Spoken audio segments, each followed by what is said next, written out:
Jadi dia tetap nyambung suaranya. Begitu juga huruf jim. Ini kadang suka nih huruf jim suka berhenti-berhenti. Terutama setelahnya adalah huruf zai. Inna kadzalika najzil muhsinin. Najzil muhsinin. Harusnya tetap nyambung. Inna kadzalika najzil bukan najzil bukan. Ya, tetap nyambung. Nah, kemudian yang ke-8. Nah, ini yang ke-8 tambahan dari saya sendiri sekaligus pertanyaan saya waktu itu ketika lagi belajar.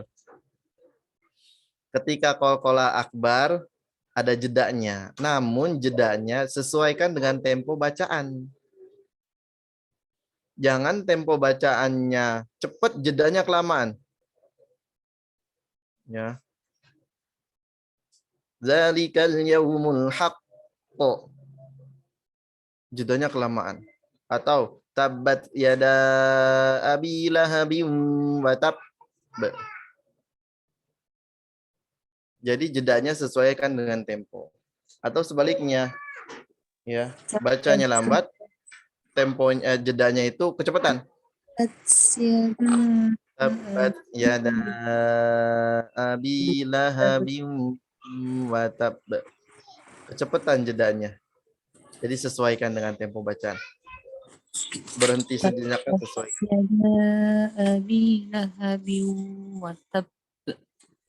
Nah, segitu aja. Watab. Gitu ya.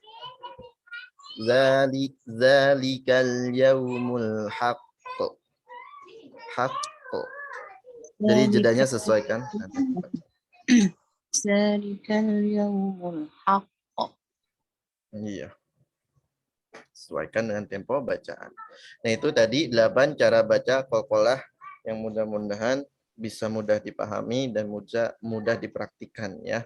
Jadi pertama langsung mantul kecuali sebelumnya qalqalah akbar, yang kedua langsung tekan ke hurufnya, jangan dipanjang-panjangkan sebelum huruf qalqalahnya kecuali memang sebelumnya mat. Yang ketiga harus jelas pantulannya ya, walaupun qalqalah sugro harus ada pantulannya jelas kebaca ya. Kemudian ada yang keempat yaitu harus jelas tebal tipisnya ya. Untuk qaf dengan to dia pantulannya tebal, jim dal ba pantulannya dia tipis. Kemudian yang kelima jangan diakhiri dengan hamzah sukun. Yang keenam jangan diakhiri dengan mad. Yang ketujuh ya, ketika dia qalqalah sugro yang dia memang di tengah-tengah kan mesti wasol, maka suaranya mesti nyambung. Ya, jadi ketika wasol mesti nyambung, setelah mantul langsung nyambung. Kemudian yang ke-8, ketika qalqalah akbar, jedanya sesuaikan tempo bacaan. Nah, itu tadi 8 cara baca qalqalah. Itu.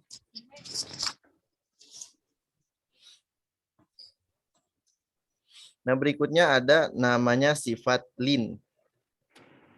Nah, sifat lin, apa itu? Lin itu secara bahasa, apa ya namanya ya? Secara bahasa itu ringannya. Bukan ringan, lembut atau mudah. Lin itu secara bahasa lembut atau mudah. Ya. Jadi ketika dikeluarkan itu, hurufnya itu mudah tanpa dipaksain. Jadi ketika dua huruf ini dikeluarkan, jadi dikeluarinnya dengan mudah tanpa dipaksa-paksa. Nah, hurufnya apa? Huruf lin. Nah, huruf lin itu ada waw sukun sebelumnya fathah, ya sukun sebelumnya fathah. Nah, itu huruf lin. Nah, huruf lin ada waw sukun sebelumnya fathah, ada ya sukun sebelumnya fathah. Atau ya sukun sebelumnya fathah.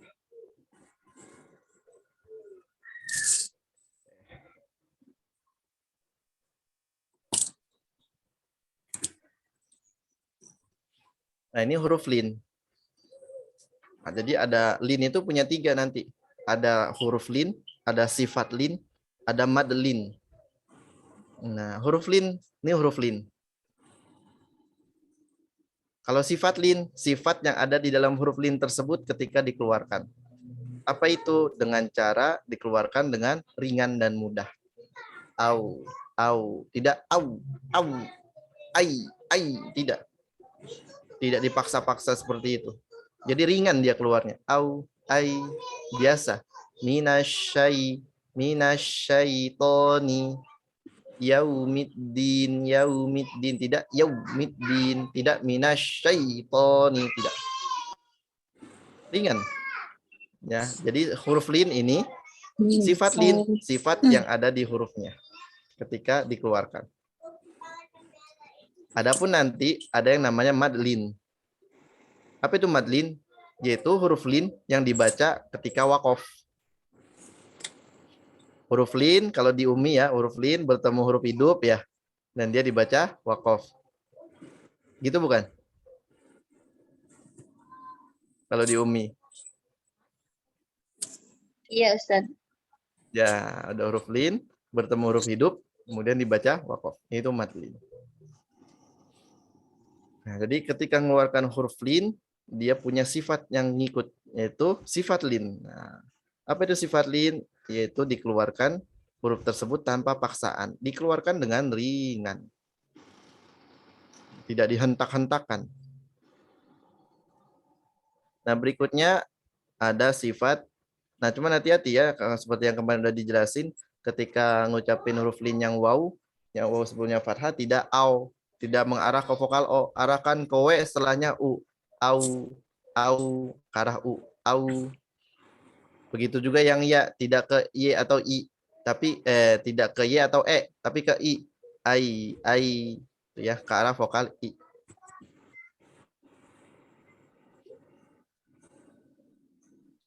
Oke, satu lagi, terakhir. Nah, untuk hari ini nanti selanjutnya kita pekan depannya. Yaitu sifat inhiraf. Sifat inhiraf ini artinya bergesernya makhraj ke makhraj lain kalau di sini ya. Tapi kalau kita pelajari lebih lagi, inhiraf ini artinya miring, ya, melenceng. Inhiraf, melenceng. Artinya apa? Artinya huruf ketika dikeluarkan itu, ya, dia melenceng dari makhrajnya, pendapat yang pertama. Jadi pendapat yang pertama yang melenceng adalah makhrajnya. Pendapat yang kedua yang melenceng adalah suara. Yang melenceng adalah suara makhrajnya, bukan makhrajnya.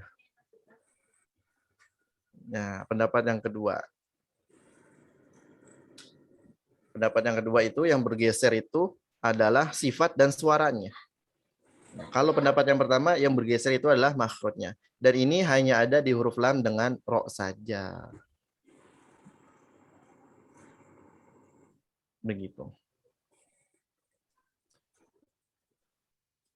Nah, ini dia sifat-sifat huruf yang dia tidak punya lawan. Insya Allah nanti untuk berikutnya kita lanjut pekan depan insya Allah. Mudah-mudahan juga Zoom-nya sudah balik nih, udah mulai ada responnya. Cuman belum bisa di...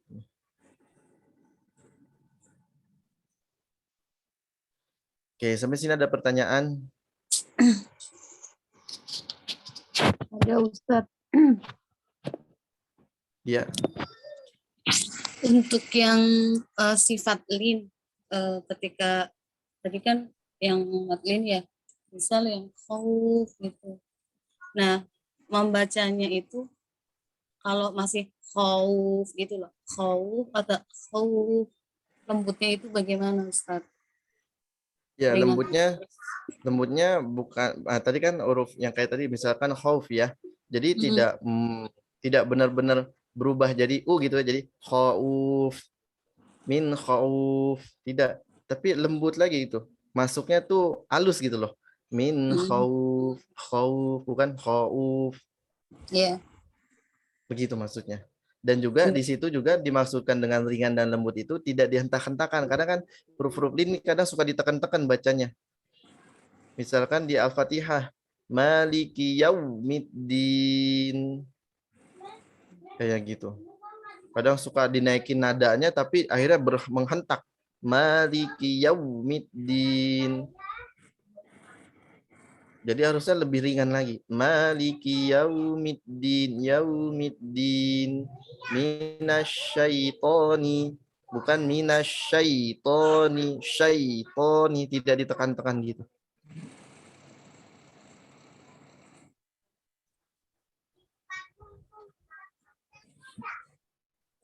Begitu. Terus juga tidak jadi seperti yang tadi juga ya. Misalkan min khauf khauf tidak.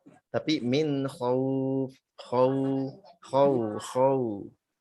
au bau tahu sau jauh hau begitu. Syukran. Barakallah. Ada lagi?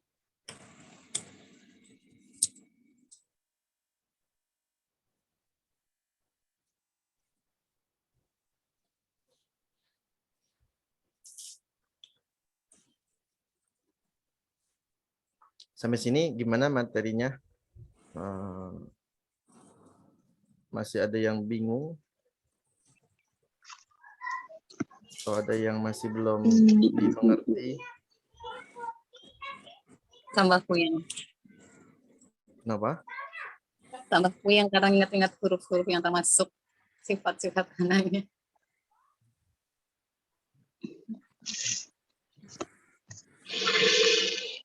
Nanti di murojaah lagi nanti pas praktik insyaallah. Ya, siap.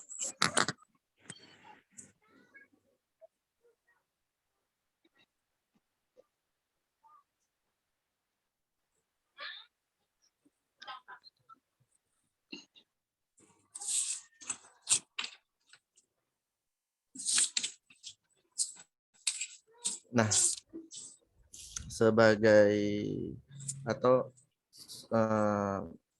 untuk mempermudah ya, untuk mempermudah memahami makhraj dan sifat, ini nanti modulnya saya kirimin. Nah, silakan PR lagi ya. PR lagi. Silakan tentukan ya makhraj dan sifat setiap huruf hijaiyah mulai dari hamzah sampai ya.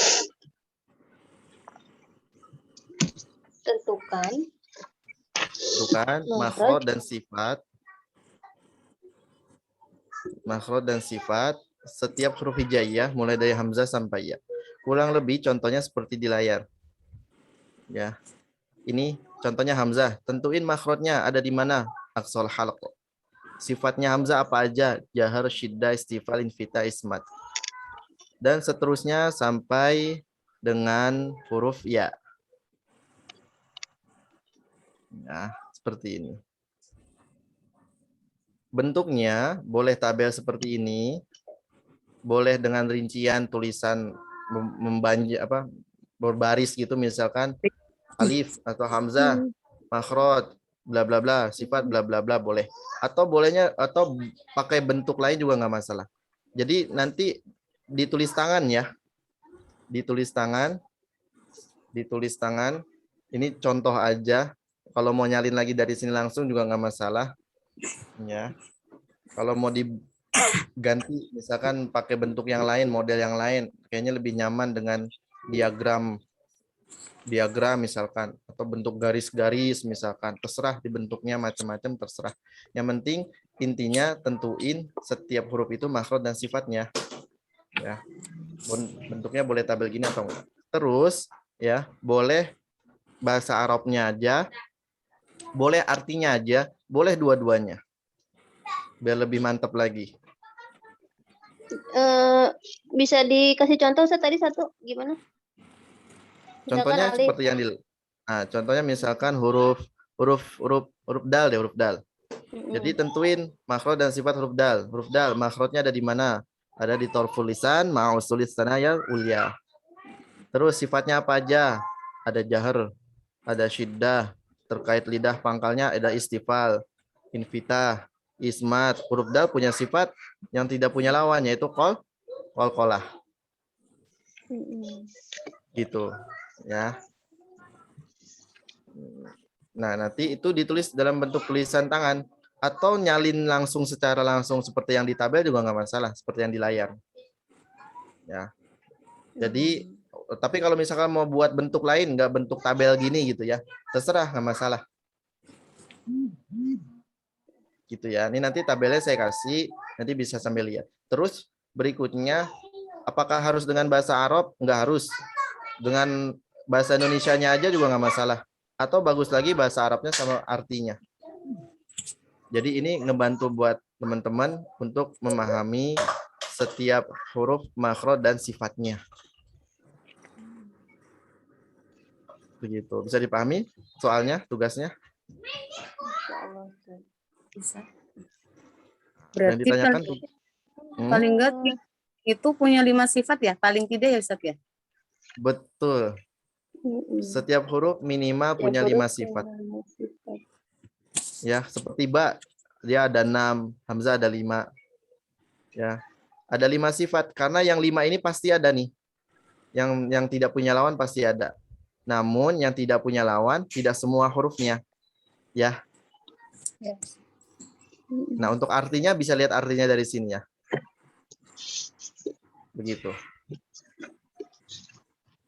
Nah, itu yang ditentukan adalah sifat yang asliannya aja ya. Tidak usah masukkan sifat aridohnya. Misalkan ro, bisa tafkhim, nggak usah. Ya, karena di sini sudah dicontohkan huruf ro ini merupakan huruf yang paling banyak sifat asliahnya. Waalaikumsalam. Ya, Ini huruf ro nih. Nah, huruf ro lihat. Dia huruf yang paling banyak sifat asliahnya. Ada 7. Ro. Huruf ro. Ini di luar sifat aridoh ya. Jadi yang di tabel ini itu semua sifat otentik atau sifat asliah aja.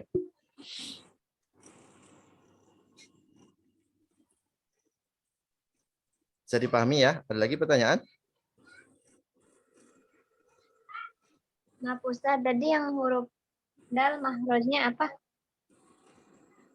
Huruf dal tadi kenapa? Dal Iya. mahrojnya apa? Mahrojnya yang apa tadi? Makhrajnya ini huruf dal nih. Torful lisan ma'usulis sanayal ulya. Jadi boleh tulis bahasa Arabnya, boleh tulis artinya. Atau tulis dua-duanya bagus. Ini udah ada di sini semua. Arti dari torful lisan ma'alisati sanayal ulya. Nah, ini kan ada artinya dia nih. Arti torful lisan. Nah, artinya lihat di mana? Artinya nanti lihat di atas nih. Di sini. Huruf dal.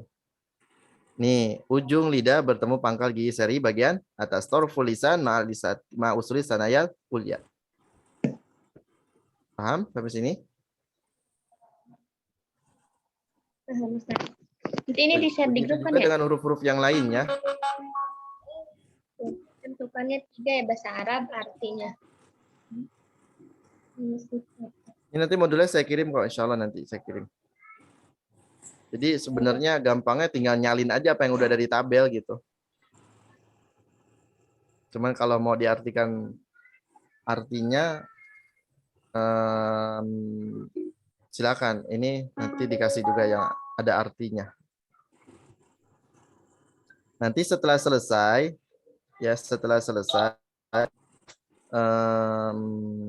difoto terus dikirim ke grup. Gitu ya.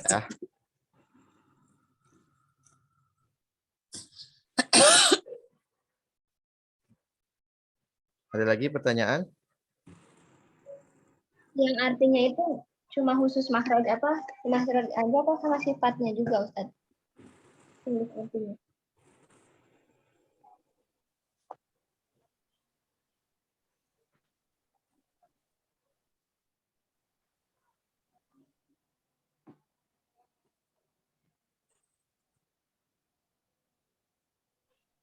Afwan tadi nggak kedengeran. Ada lagi pertanyaan?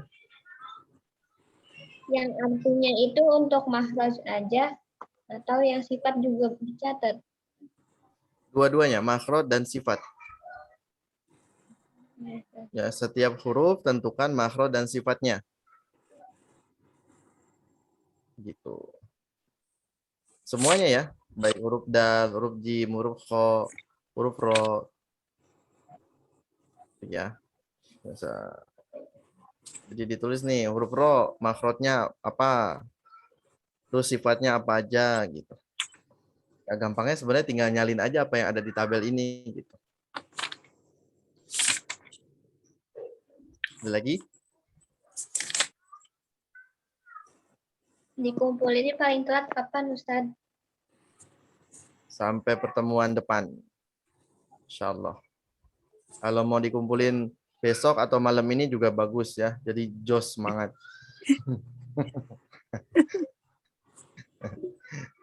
Ya, ada deadline. Jangan sampai kayak tadi ya, kumpulinnya mau jam 3:30.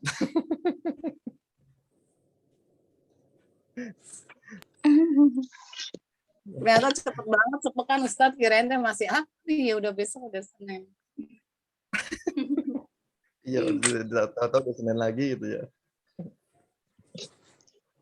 Ada lagi pertanyaan, paham ya? Soalnya ya. Bang, insyaallah. Kak Tarmila paham?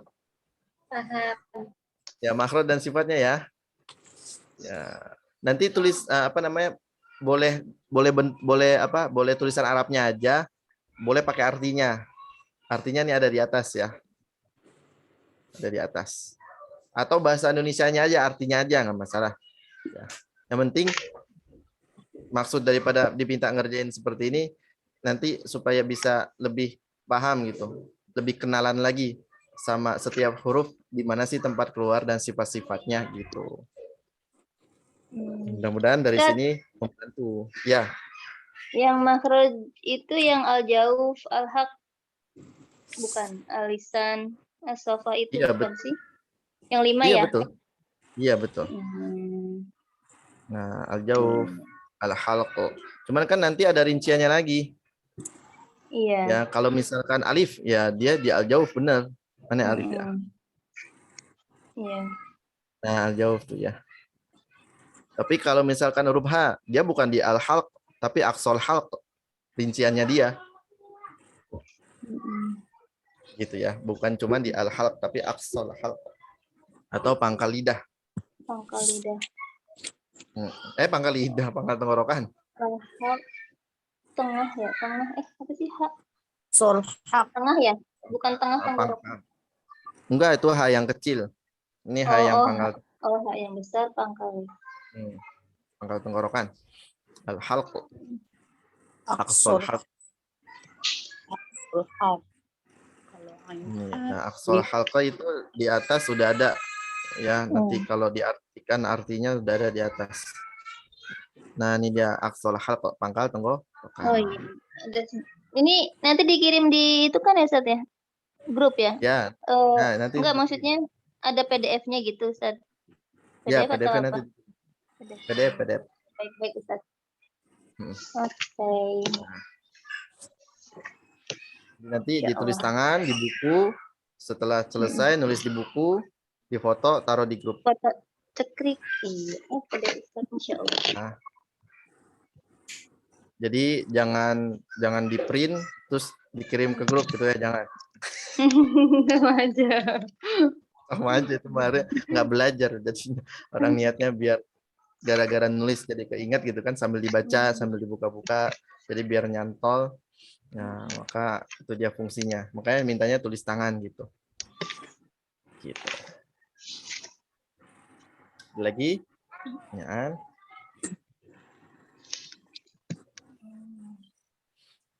Nah, kalau nggak ada, jadi sekarang kita bisa lihat nih di sini. Coba deh, teman-teman bisa lihat di sini semua.